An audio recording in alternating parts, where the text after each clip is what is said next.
शिव आ रहा है सुनाई? दे रहा से सुनाई दे रहा हूँ। दे रहा से सुनाई। तो ये जो है, क्योंकि इसमें हाइड्रोजन प्लस आयन और OH ऋण आयन की मात्रा समान है, ठीक है, दोनों की मात्रा जो है समान है, इसलिए इसको उदासीन बोलते हैं। समझ में आया इसको क्यों उदासीन बोलते हैं जल को? कौन जीजाजी? अच्छा नहीं बना पिया गल्ला। मुझे नहीं जाने लेना पूछूं कि मैं करती OH हूँ का तो ही मात्रा आया तो करती समझ बराबर में? है ना सर? बुद्धि जी क्षार है, उदासीन है। कौन देखो क्या होता है, जो भी देखो ये पानी H2 है, इसको मैं अगर तोड़ू तो हाइड्रोजन प्लस आयन और OH ऋण आयन में ये टूट जाता है, ठीक है, दो रूप में टूटता है। क्योंकि इसमें एक हाइड्रोजन प्लस आयन है और OH ऋण आयन एक है, दोनों बराबर हैं, ठीक है, दोनों बराबर हैं, तो बराबर होने के कारण ये उदासीन का श्रेणी आता है। अगर ये प्लस आयन बढ़ जाता, मान लो ये 2 होता, तो हमारा जो जल है ना, यहाँ H3 हो जाता और यहाँ पर 2H हो जाता, तो ये हमारा अम्लीय हो जाता, ठीक है। लेकिन इधर वाला अगर 2 हो जाता, इधर वाला 1 रहता, ठीक है, मान लो ये इस प्रकार टूटता, एक हाइड्रोजन आयन प्लस में और 2 OH आयन में टूटता, यहाँ पर अपना ये ऑक्सीजन भी 2 रहता, ऐसी अवस्था आती, और यहाँ पर ये इस प्रकार टूटता, तो ये हमारा क्षारीय कहलाता।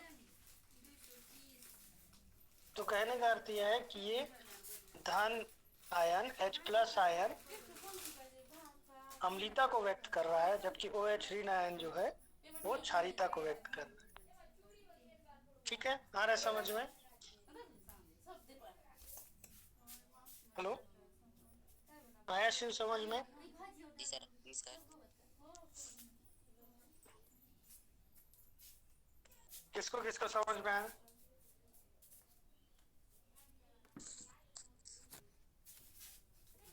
आ गया सर।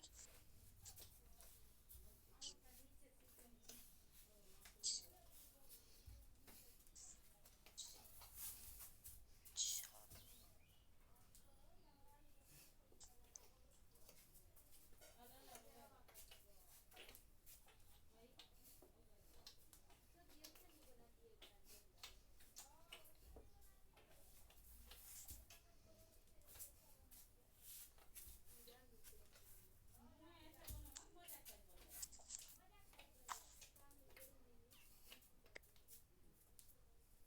हेलो अजय, सर आवाज आ अजय,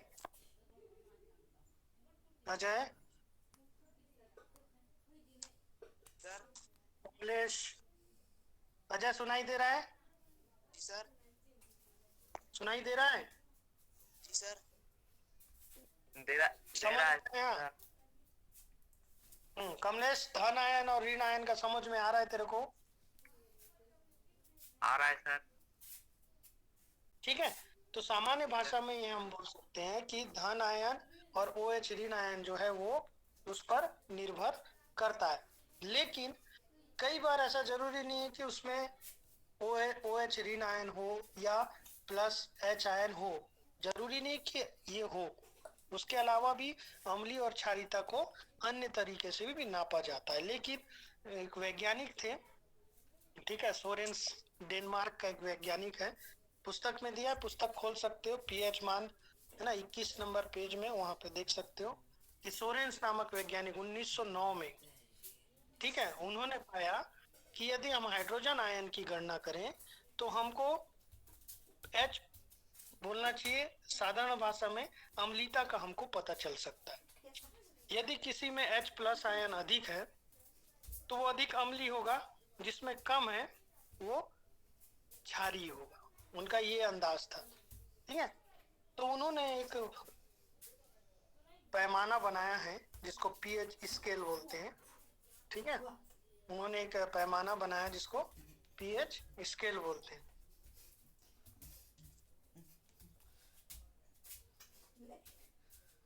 देखो तो उसमें क्या करता है, किसी विलयन में यदि हाइड्रोजन की मात्रा कितनी है इसको ध्यान में रखना पड़ता है। तो इसको विलयन की शक्ति या पोटेंश कहा जाता है, पी से इसलिए दर्शाते हैं।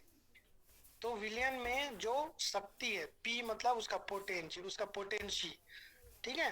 एच, एच मतलब हाइड्रोजन की संख्या, देखो यहाँ पे दिया हुआ है,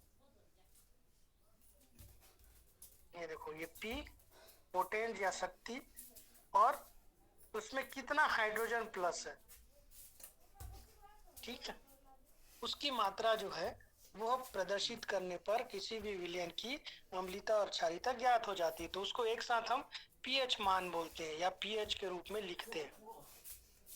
सामान्य भाषा में बोले तो वो किसी विलयन में हाइड्रोजन की संख्या को दर्शाता है, ठीक है। तो पीएच स्केल जो शून्य से लेकर के 14 तक है ना, पीएच मान ज्ञात की कर सकते हो,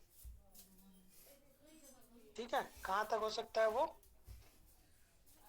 कहाँ तक हो सकता है बताओ, शून्य से लेकर के कितना तक होता है, 14 तक सर, 14 तक सर। है ना। याद रखेंगे शून्य कहाँ से चालू होता है, शून्य से लेकर के 14 तक, ठीक है। शून्य से लेकर के 14 तक एक पैमाना है, और इसमें सर उस हाँ बताओ सर उससे उस पार नहीं होगा। बेटा, उस पैमाना को पहले समझेंगे ना तब पता चलेगा उसके उस पार होगा कि नहीं होगा, ठीक है ना। अभी अपन तो चालू बस किए हैं, है ना, एक दिन में खत्म नहीं होता, ये धीरे धीरे समझना पड़ता है। तो इस पैमाना को उसने 0 से 14 तक रखा। जैसे तेरे पास एक 0 से लेके 15 सेंटीमीटर कंपास में एक स्केल रहता है, कंपास देखा है, कंपास देखे हो ना सब, ज्योमेट्री बॉक्स देखे हो, देखे हैं सर। उसमें एक स्केल रहता है, वो कितना तक रहता है, 0 से 15 सर। गुड, 0 से 15 तक रहता है। तो हम लोग क्या किए हैं कि जो वैज्ञानिक था, इस वैज्ञानिक ने क्या किया कि उसने अंदाज लगाया कि यदि हम,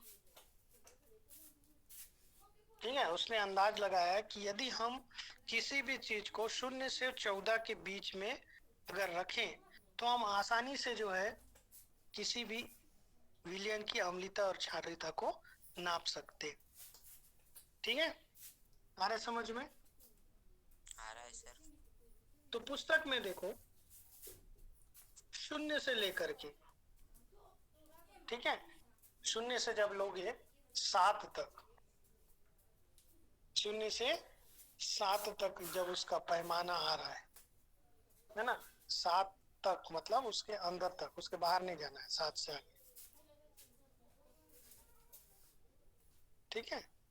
तो 7 के अंदर तक आ रहा है तो वो अम्लीय कहलाएगा, है ना। जैसे तुम्हारा 6.2 आ गया, दशमलव में भी आता है, यहाँ पे दशमलव नहीं दर्शाया, ठीक है। 7 से 0 अंदर तक जो आएगा, है ना, वो 6.5 आ गया, 6.8 आ गया, तो भी अम्लीय कहलाएगा।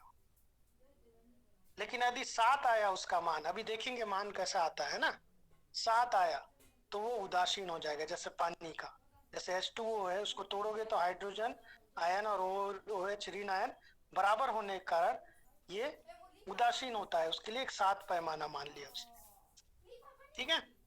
लेकिन यदि उसका 7 से थोड़ा सा भी ऊपर हुआ तो वो क्षारीय हो जाता है, मतलब वहां पे OH आयन ज्यादा होने लगते हैं, मतलब ऋण आयन की मात्रा बढ़ती जाती है, तो वो उसका एक पैमाना 14 तक नापा जाता है। कहाँ तक लेते हैं उसको, 14 तक लेते हैं, ठीक है। आने समझ में? आ रहा है सर। अब मान लो तुमको मैं एक लाइन खींच के दिया, मोबाइल में देखो सब, तो जो जुड़ा है मोबाइल में देखो, मान लो मैंने तुमको एक लाइन खींच के दिया, ठीक है, ये इतना लंबा एक लाइन खींच दिया, अब बोलूंगा इसको नापो, कैसा करोगे?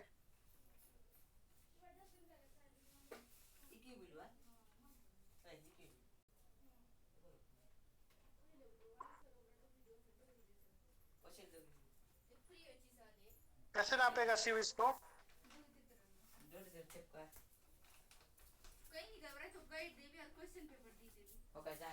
हेलो, हाँ आवाज आ रही है सर। कैसे नापेगा बेटा इसको? ये जो लाइन खींचा हूं मैं, इसको नाप बोलूंगा तो कैसे पता चलेगा कितना लंबा है? स्केल की बताओ। सहायता से सर, स्केल हाँ, की गुड, सहायता से। शाबाश। बिना स्केल के पता चलेगा नहीं कितना चलेगा सर। सेंटीमीटर? नहीं चलेगा। गुड। तो किसी भी चीज को नापने के लिए हमको स्केल चाहिए, कितना सेंटीमीटर है। ठीक है, तो उसी प्रकार हमको एक स्केल बनाए हैं। हर कंपास में स्केल मिलता है, एक स्केल बनाए हैं। ठीक है, तो पीएच जो है वो भी एक स्केल है, मान लो। ठीक है, जो पीएच मान है वो एक स्केल है। अब मैं क्या करता हूं, यहाँ पर कोई विलियन रखा हुआ है, मेरे को नहीं मालूम ये अम्ली है कि क्षारी है ना। अब मैं कोई पूछे कि अम्ली है कि क्षारी है, बताओ, तो मैं क्या करूंगा, एक लिटमस पेपर, सुने हैं सब जानते हैं, उसको डुबा लूंगा। डुबाने पे उसमें अलग अलग कलर आता है। ठीक है, उस कलर को, है ना, मान लो वहां पर मेरा हल्का लाल आ गया, मिक्स टाइप का। अब मैं उसको उठाकर कहाँ रखूंगा,